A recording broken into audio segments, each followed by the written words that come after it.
I'm in the garden again, and it is raining. I feel like it's been so long since the last time I made a video, but it's only been a week, so we are on track this time. For the past few days, it has been really warm, humid, and raining, and the garden has been exploding because of it.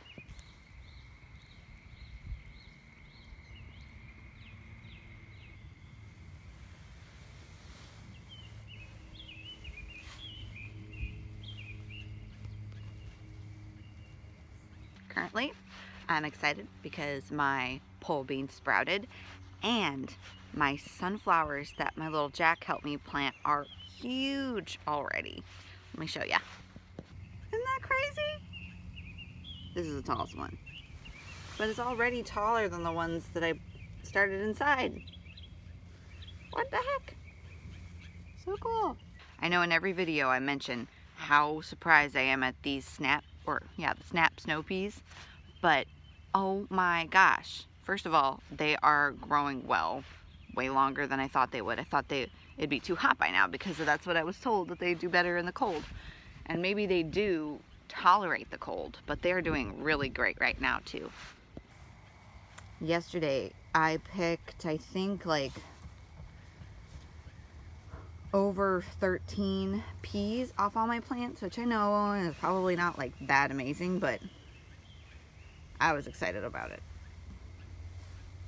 Got the tomato rows behind me, and oh my gosh, using the pruning methods that I learned from the Roots and Refuge gardener and MI gardener, it really works, guys. Like, for real. Look at this one. Look how tall it is already. And it's like almost as thick as my index finger. I'm so excited. Not all my tomatoes are that big. This is one of the bigger ones. It's still, the rest are not far behind. So I probably is not a big deal, but I wish I hadn't fed this one through the fence, because now it's too big and I can't pull it back through, and I think I would have rather just tied it up to the fence instead. But this one is the first tomato on it, which is so exciting. Basil's holding on. The ones I planted by seed too are doing really well, so I'm excited about that. This one was direct sown into the ground. I don't know if it is redundant to say into the ground, though. I don't know if every gardener knows what direct sown means, because I know I did not know at first. This one's about ready to be picked. I find that I like them a lot better when the peas are not that plump inside the shell. They're very delicious. I gotta remember though that not everything grows as fast as peas. It takes like a few days maybe for them to get big enough to eat.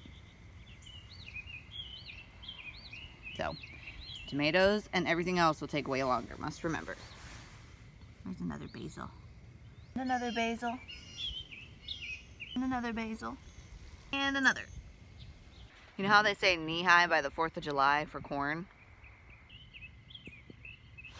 My knee is like right here. It's gonna be more like knee-high by the 4th of June.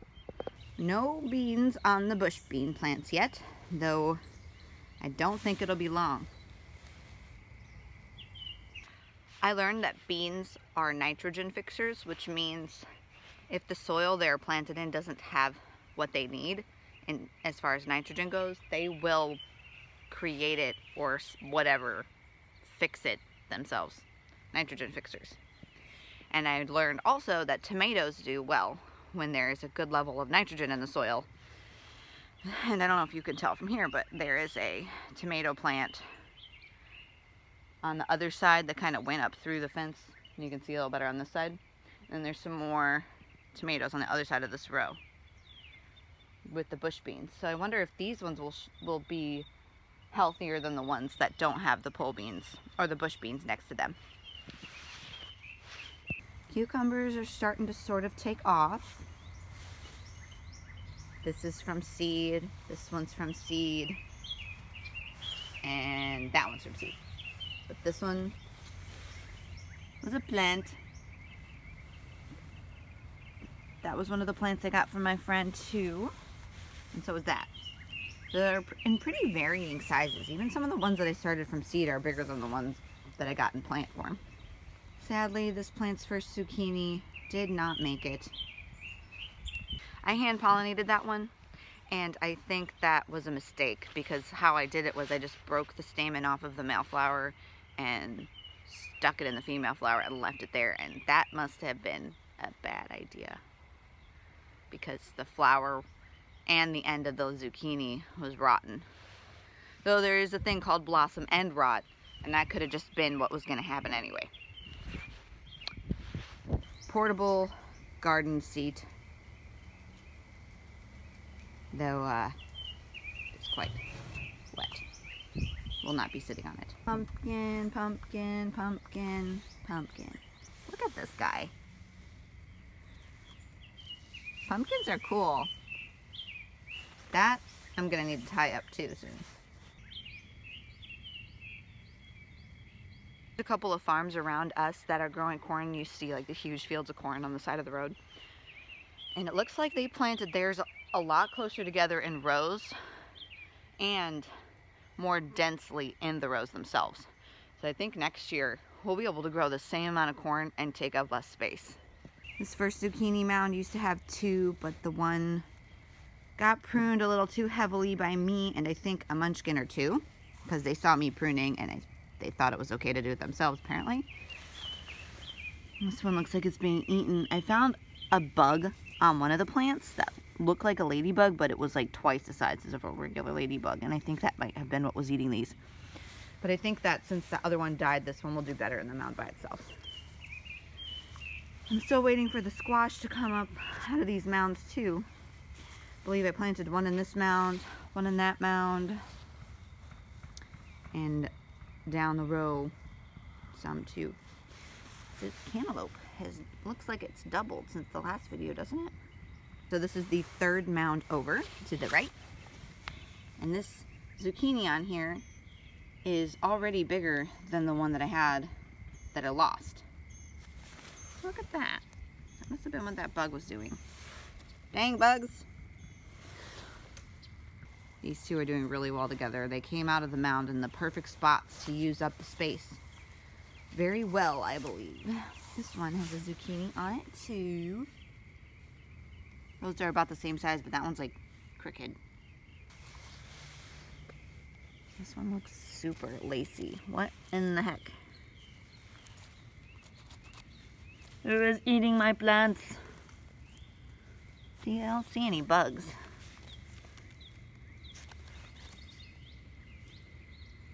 I should look up what those particular bugs look like, or what they're called, I mean, so maybe I could find something to do about it. I had a bunch of free hay from a local out here, a whole pickup truck load, and I think it has helped my garden so much. It's because my soil is so sandy, and this year I didn't really do anything to amend it. This is the first year growing on this property, but I think the hay helped a ton because it's holding the moisture and like letting it take a long time to get absorbed instead of just a ton of moisture going on it and then rolling right off of it because it doesn't absorb in the sand fast enough. So my little Jack has just taken to really liking bell peppers, and I did not plant any because when I started my seeds he didn't like them. Maybe I just didn't make him try them enough, but he started to like them a lot now, and I keep kicking myself. I should have started them from seed, but now it's a little too late. But I found a couple, a sweet older couple, just a mile up the road, selling plants.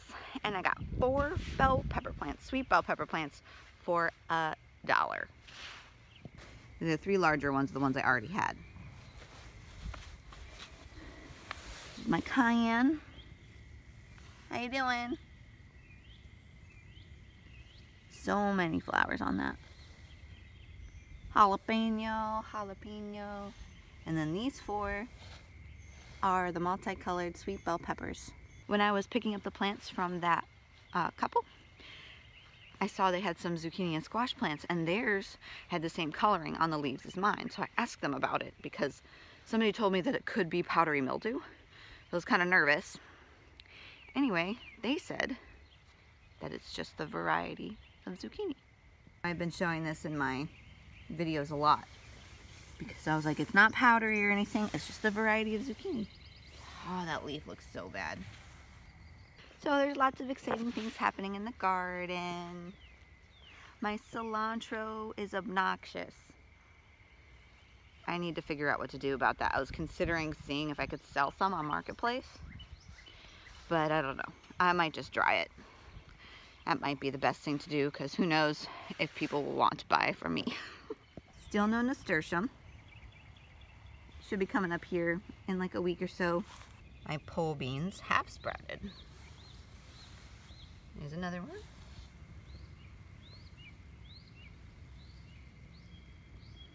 See him barely poking through the grass. That one's a little bit bigger. Woohoo! They're coming alive! Isn't that amazing? And then, yeah, here's another one. And another, and another, and another. All the way down. Last thing I want to mention, before everything got really big, I took some compost that I had and I put it around all the plants to feed it a little bit. So I'm trying not to spend a ton of money on fertilizers. And because of that, there must have been seeds from like a cantaloupe or a cucumber that didn't break down all the way. And now, all over my garden, I have surprise cantaloupe or cucumber plants. We shall see what they are when they get bigger. Mint. I'm so excited that this is growing because it gets really hot here in the summertime, and I'm just think having a couple of mint leaves in ice water is gonna be so nice. And basil and a garden spider. Oh my gosh, freaking spiders. I have, I would say, probably irrational fear of spiders. No bueno. No me gusta los spideros. But they eat the things that are bad for my garden. So I'm trying to suck it up. Anyway, thank you for joining me for this week's garden tour. Hope you enjoyed it. I definitely did, and I will see you when I'm in the garden again.